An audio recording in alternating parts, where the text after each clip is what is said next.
Hello students, welcome to Sagar Sharma classes. आज हम आपके लिए लेके आए हैं यूजीसी नेट कॉमर्स पेपर 2 जो शिफ्ट सेकंड में जून 2023 में एग्ज़ाम हुआ था, उसका पार्ट 3। इससे पहले हमने शिफ्ट 1 का कंप्लीट सॉल्यूशन अपने चैनल पर करा दिया है और शिफ्ट 2 का भी पेपर 1 का और कॉमर्स का पेपर 2 के 2 पार्ट हो चुके हैं। ये लास्ट पार्ट है, इसमें हम रिमेनिंग जो 30 क्वेश्चंस हैं वो कवर कराने जा रहे हैं। तो चलिए उसको स्टार्ट करते हैं। विच one of the below mention transactions is not a non cash transactions. आपको बताना है कि कौन सा इनमें से नॉन कैश ट्रांजेक्शन नहीं है। तो the acquisition of assets by assuming directly related liabilities, तो ये तो एक नॉन कैश ट्रांजेक्शन्स है। Conversion of debt into equity, ये भी एक नॉन कैश ट्रांजेक्शन्स है। Interest on dividend received from investing activities, ये एक कैश ट्रांजेक्शन्स है। तो यहाँ पर आप सीधे सीधे आंसर पता लगा सकते हो, ऑप्शन नंबर 3 यहाँ राइट आंसर होने वाला है। बाकी जो तीनों हैं वो आपके नॉन कैश ट्रांजेक्शन्स नहीं हैं। ये मतलब नॉन कैश ट्रांजेक्शन्स हैं, सॉरी। आपको बताना है कि कौन सा नहीं है। कभी कभी क्या होता है, हम नॉट को इग्नोर कर देते हैं, तो आपको नॉट वर्ड को ध्यान से देखना चाहिए। यहाँ पर नॉट वर्ड अगर आप नहीं देखोगे तो स्टूडेंट बहुत बार गलती कर देते हैं। तो इस केस में ऑप्शन नंबर सी है वो राइट आंसर हो जाएगा। Question number 62, which of the following are necessary characteristics of modern selling. Modern selling की आपको नेसेसरी कैरेक्टरिस्टिक्स बतानी है। तो डेटाबेस एंड नॉलेज मैनेजमेंट, हाँ बिल्कुल ठीक है। मॉडर्न सेलिंग में ये एक नया कंसेप्ट आया है डेटाबेस एंड नॉलेज मैनेजमेंट का। तो जिस ऑप्शन में ए है वो तो आना ही आना है, इसका मतलब 1 या 4 में से ही आपका आंसर होने वाला है। दूसरा, ब्रांड एक्सटेंशन। ब्रांड एक्सटेंशन की ऐसे कोई खास ज़रूरत नहीं है और ये मॉडर्न सेलिंग की एक कैरेक्टरिस्टिक्स नहीं है, ये ब्रांड में अलग से पढ़ा जाता है। कस्टमर रिलेशनशिप मैनेजमेंट, हाँ आजकल हम कस्टमर रिलेशनशिप एक सीआरएम डिपार्टमेंट होता है अलग से कंपनियों में, तो यहाँ पर इसकी भी बात की जाएगी। तो ए और सी यहाँ पे आने वाले हैं। और सेगमेंटेशन, टारगेटिंग एंड पोजीशनिंग, ये भी मार्केटिंग के फंक्शंस हैं, ये कैरेक्टरिस्टिक्स नहीं है। और satisfying need and adding value, ये भी एक नया यहाँ पर नेसेसरी कैरेक्टरिस्टिक्स है मॉडर्न सेलिंग की। तो ए सी ई यहाँ पर राइट आंसर होने वाला है। और हमेशा आपको यूजीसी नेट के एग्जाम में ऑप्शंस को एलिमिनेट करके ही आंसर बनाने चाहिए जब इस तरीके के ऑप्शंस में आपको क्वेश्चन दिए हों। Question number 63, which are the conditions in which unilateral relief is granted in cases where section 90 is not applicable in income tax। तो जहाँ पर वे सेक्शन 90 एप्लीकेबल नहीं होता है, जो कि डबल टैक्सेशन एग्रीमेंट से रिलेटेड है, वहाँ पर कौन कौन से यूनिलैटरल रिलीफ ग्रांट किए जाते हैं ये आपको बताना है। तो इसका जो राइट आंसर है वो है आपका ऑप्शन नंबर 1। इसका मतलब जो ए ऑप्शन है, assessee should be resident of India in the previous year, एक कंडीशन ये फुलफिल होनी चाहिए अगर सेक्शन 90 एप्लीकेबल नहीं है। दूसरा, income should have accrued outside India, और आपका the income should be tax both in India and in foreign country with which India has no agreement for relief. तो यहाँ पर 3 कंडीशन अगर फुलफिल हो रही हैं और सेक्शन 90 एप्लीकेबल नहीं है तो वहाँ पर यूनिलेटरल रिलीफ आपको ग्रांट किया जाता है असेसी को। 2 स्टेटमेंट दिए हुए हैं आपको क्रॉस लिस्टिंग से related. Cross listing can potentially increase the stock price and lower the cost of capital, बिल्कुल ठीक है, नया कंसेप्ट पूछा गया है आपसे। Cross listing facilitates wider stock ownership and expends investor base for a firms stock. तो दोनों ही स्टेटमेंट ठीक है और रीजन असर्शन को एक्सप्लेन भी कर रहा है वेरी वेल। तो यहाँ पर ऑप्शन नंबर 1 राइट है, both A and R true and R is the correct explanation of A. Question number 65, in which of the following cases the agreement in void ab initio. Void ab initio का मतलब होता है void from the very beginning. तो किन किन condition में या किन किन केसेज में ऐसा हम मान सकते हैं। तो mistake is caused by fraud और मिसरिप्रेजेंटेशन, हाँ तो अगर फ्रॉड और मिसरिप्रेजेंटेशन का केस है तो वहाँ बॉयड एब इनिशियो का कॉन्ट्रैक्ट माना जाता है। Mistake as to the identify of person contracted with, हाँ ये भी आपका मिस्टेक है। Mistake as to the nature and character of a written document, तो यहाँ पर भी बॉयड एब इनिशियो की कंडीशन मानी जाएगी। तो यहाँ राइट आंसर जो आपका होने वाला है वो ऑप्शन नंबर 3 होने वाला है, बी ए सी। बाकी बाइलेटरल और यूनिलेटरल ये केवल मिस्टेक के टाइप हैं, ये कोई ऐसे केस नहीं है। तो केस अगर आप देखो तो ए बी सी में ही हमको क्लियरली दिख रहे हैं, तो वही राइट आंसर होने वाला है option number 3। Which of the following economic narratives relates the trade between any two countries to the sign of their economies? तो जो आपका ग्रेविटी मॉडल है, ये नया कॉन्सेप्ट आपसे पूछा गया है क्वेश्चन नंबर 66 में कि इनमें से कौन सा ऐसा नैरेटिव है जो रिलेट करता है trade between any two countries to the sign of their economics? तो यहाँ पर ग्रेविटी मॉडल यहाँ पर नया कंसेप्ट है, इसको आप अच्छे से पढ़िए और इसको नोट कीजिए। स्टेट क्वेश्चन नंबर 67 कह रहा है the price elasticity of demand is greater, more and better substitutes are available for the community. बिल्कुल ठीक है, बिल्कुल ठीक स्टेटमेंट है। दूसरा स्टेटमेंट कह रहा है नॉर्मल गुड्स की जो प्राइस इलास्टिसिटी है मोर देन जीरो होती है, for which elasticity is more than one are called luxuries, while those normal goods for elasticities between 0 and 1 are considered necessities. बिल्कुल ठीक ठीक आपको इलास्टिसिटीज दे रखी हैं नॉर्मल गुड्स की, लग्जरीज की और नेसेसिटीज की, तो दोनों ही स्टेटमेंट बिल्कुल आपके करेक्ट हैं। ऑप्शन नंबर 1 राइट आंसर होने वाला है। क्वेश्चन नंबर 68, ये क्वेश्चन एनटीए ने ड्रॉप किया है, लेकिन फिर भी आप इसका राइट आंसर जान लीजिए और ये क्यों ड्रॉप किया गया इसका भी रीजन बताएंगे। बेसल कमेटी आपकी मैच होगी ऑप्शन नंबर 3 से, ए का 3 सुपरविजन ऑफ बैंक से मैच होगी basal committee. Raghuram Rajan committee आपकी रिफॉर्म फॉर फाइनेंशियल सेक्टर लेके आई थी, तो बी का 2 से ही मैच हो जाएगा सीधे सीधे। और जो वाघल कमेटी है, वाघल कमेटी आपकी एग्जामिनिंग द ये इंडिया के मनी मार्केट से रिलेटेड है, तो सी का 1 हो जाएगा। और उर्जित पटेल कमेटी आपके एग्जामिनिंग द मॉनेटरी फ्रेमवर्क। तो ऐसा कोई भी ऑप्शंस यहाँ आप चारों में से देखोगे कहीं आपको नहीं दिख रहा है, इसलिए एनटीए ने ये क्वेश्चन ड्रॉप किया है। बाकी ये क्वेश्चन इंपॉर्टेंट है, कमिटीज आपको पता होनी चाहिए किससे क्या रिलेटेड है, हमने आपको बता दिया है कि ये इस तरीके से मैच होने वाली है। Question number 69, before writing the research paper या research report a researcher usually considers. तो जब आप एक रिसर्च रिपोर्ट या रिसर्च पेपर लिखते हो तो आप क्या क्या चीज़ें कंसीडर करते हो? तो आप पर्पज ऑफ स्टडी भी देखोगे, रीडर्स भी देखोगे कि इसके रीडर्स कौन होंगे रिपोर्ट के। तो ए और बी जहाँ ऑप्शन आ रहा है वो 3 और 4 में है, तो इन्हीं में से एक आंसर होने वाला है। या आप उसका क्लाइमैक्स ऑर्डर देखोगे, क्लाइमैक्स ऑर्डर क्या है, वो क्लाइमैक्स कहाँ खत्म हो रहा है, ये सब नहीं देखना होता है। और विजुअलाइजेशन ऑफ रिपोर्ट भी नहीं देखना है आपको, रिपोर्ट के यूजेस देखने हैं। तो ए बी जिस ऑप्शन में है वही राइट आंसर होने वाला है, option number 3। Question number 70, a company can issue shares at a discount subject to which of the following conditions. आपको बताने है कि अगर कंपनी शेयर्स डिस्काउंट पर इश्यू करना चाहती है तो क्या क्या कंडीशन फुलफिल करनी होंगी कंपनी को। 2 years must have pass since the date at which the company was allowed to commence business, ऐसी कोई कंडीशन नहीं है। The shares to be issued must be of a class already issued, हाँ ये condition है, तो B option ठीक है यहाँ पर। Issue must take place within 3 months, ऐसी भी कोई कंडीशन नहीं है। Issue of shares must be authorised by an ordinary resolution of the company, हाँ ये कंडीशन है। Resolution must specify the maximum rate of discount, हाँ ये भी है। तो बी डी ई यहाँ पर ऑप्शन नंबर 3 में है, यही राइट आंसर आपका हो जाएगा।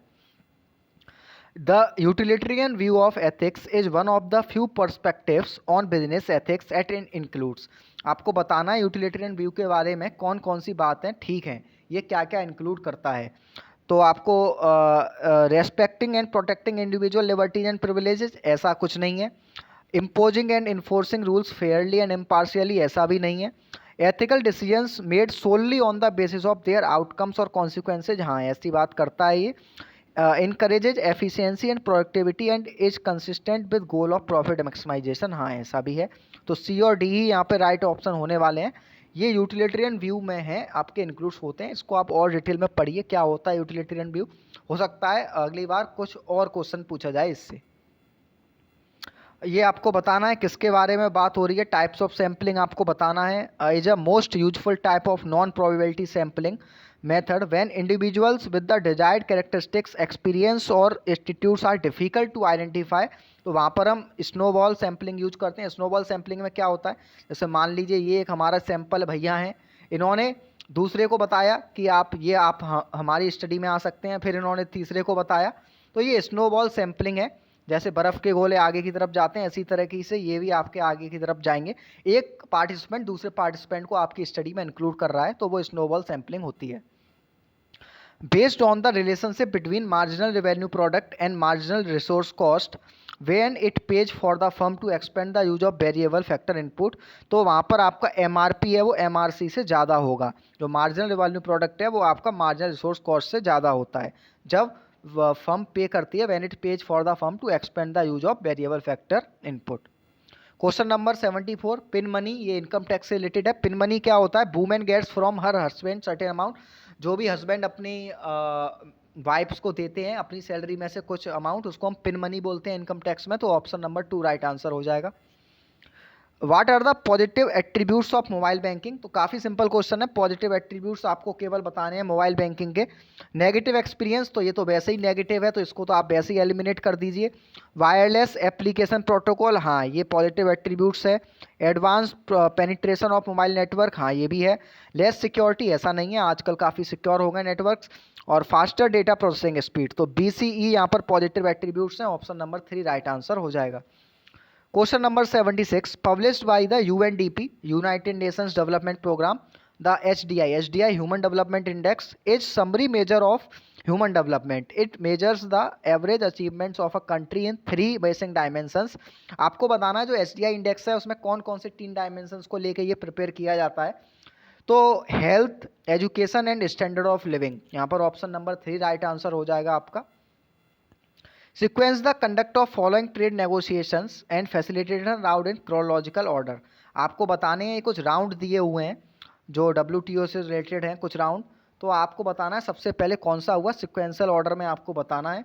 तो सबसे पहले आपका हुआ था जिनेवा राउंड, नंबर 1 पे जिनेवा आएगा। उसके बाद आपका हुआ था कैनेडी राउंड, उसके बाद हुआ था आपका टोक्यो राउंड, उसके बाद हुआ था आपका उरुग्वे राउंड, फिर दोहा राउंड। दोहा राउंड सबसे लेटेस्ट है जो आई थिंक 2011 में हुआ है, फिर भी आप एक बार चेक कर लीजिएगा। तो ये यहाँ पर इस सीक्वेंस में जो ऑप्शन नंबर बी है वो आपका राइट आंसर बनने वाला है क्वेश्चन नंबर 77 का। The problem of persistent current account deficit can be avoided by pursuing which of the following policies? तो प्रॉब्लम को आप कैसे अवॉइड कर सकते हो? इनकरेज सेविंग से कर सकते हो क्या? तो 78 में सेविंग्स का ऐसा कोई नहीं है कि अगर आप उसको सेविंग करोगे तो करेंट अकाउंट डेफिसिट कम होगा, ऐसा कुछ नहीं है, ए नहीं आएगा। फिजिकल डेफिसिट को कम करोगे तो आपका करेंट अकाउंट डेफिसिट कम होगा, बी ऑप्शन आएगा यहाँ पे। डिवैल्यूएशन करके भी आप डोमेस्टिक करेंसी का करेंट अकाउंट डेफिसिट को कम कर सकते हैं, अवॉइड कर सकते हैं। और कर्टेलिंग, जो अगर प्रोडक्टिविटी का आप कर्टेल मतलब उसको कम करना, तो ऐसा नहीं, उसको कम करके आप कैसे डेफिसिट कम कर सकते हो, तो ऑप्शन डी भी एलिमिनेट करो। रेड्यूस डिपेंडेंस इन कॉस्टली एक्सटर्नल कॉमर्शियल बोरिंग्स, हाँ अगर आप बोरिंग्स कम कर दोगे, उन पे डिपेंडेंस कम कर दोगे तो आपका करेंट अकाउंट डेफिसिट कम हो सकता है। काफ़ी इजी क्वेश्चन था, ऑप्शन को एलिमिनेट करके आप इजीली बना सकते हो। BCE यहाँ पर राइट आंसर होने वाला है। इन तरीके से आप अपने करेंट अकाउंट डेफिसिट को अवॉइड कर सकते हो। क्वेश्चन नंबर 79, ऐसा ही एक क्वेश्चन आपका शिफ्ट 1 में भी आया था, वहाँ पूछा गया था कि एम्पिरिकल स्टडीज में आपको बताना है कि लॉन्ग रन एवरेज कॉस्ट का कर्व कैसा होता है। वहाँ पर आपका जो आंसर था वो एल शेप्ड था, जबकि long run average cost curve आपका एल शेप्ड भी हो सकता है और यू शेप्ड भी हो सकता है, इसलिए बी और डी यहाँ राइट आंसर होने वाला है 79 का option number B. Question number 80, ये आपको पर्सन नॉन रेसिडेंट इंडियन दिए हुए हैं और उनका आपको TDS की रेट बतानी है। तो क्वेश्चन नंबर 80 यहाँ पे आप देखिए, ऑन इनकम फ्रॉम डिविडेंड, वहाँ पर आपको सीधे सीधे 20% TDS लगाना है। On income by way of short term capital gain referred in section 111A, वहाँ पर 15% आपको TDS देना है। On income by way of winning from horse race, वहाँ सीधे सीधे 30% देना है। On income by way of royalty और fees for technical service payable by government, वहाँ 10% देना है। तो इससे ही आपका ऑप्शन नंबर 3 राइट आंसर बन जाएगा। ये काफ़ी स्टैटिक क्वेश्चन है, इसमें आपको याद ही रखना है, इसमें कोई लॉजिक नहीं लगा सकते हो आप अपना। तो 80 का ऑप्शन नंबर सी यहाँ पर राइट आंसर है। एक कंपनीज स्टॉक सेल्स, कंपनी का स्टॉक का प्राइस दिया है 63 और कंपनी का जो DPS दे रखा है वो 3 रुपये दे रखा है और कंपनी का जो डिविडेंड ग्रोथ रेट दे रखा है वो 5% दे रखा है। कॉस्ट ऑफ इक्विटी आपको निकालना है, काफ़ी सिंपल क्वेश्चन है। कॉस्ट ऑफ इक्विटी का फॉर्मूला आपको पता होना चाहिए, DPS अपॉन MPS। तो DPS आपको दे रखा है 3 रुपये और MPS दे रखा है आपको 63 रुपये और प्लस ग्रोथ रेट तो 0.05। इसको आप सॉल्व कर लोगे तो आंसर आपका आएगा 9.76%। उसको आप अप्रॉक्स कर दोगे तो वो आपका हो जाएगा 10%। तो यहाँ पर option number C right answer हो जाएगा। Question number 82, which of the following are considered as off balance sheet activities of a commercial bank? तो ऑफ बैलेंस शीट आपको एक्टिविटीज बतानी है कौन कौन सी होती हैं कॉमर्शियल बैंक की।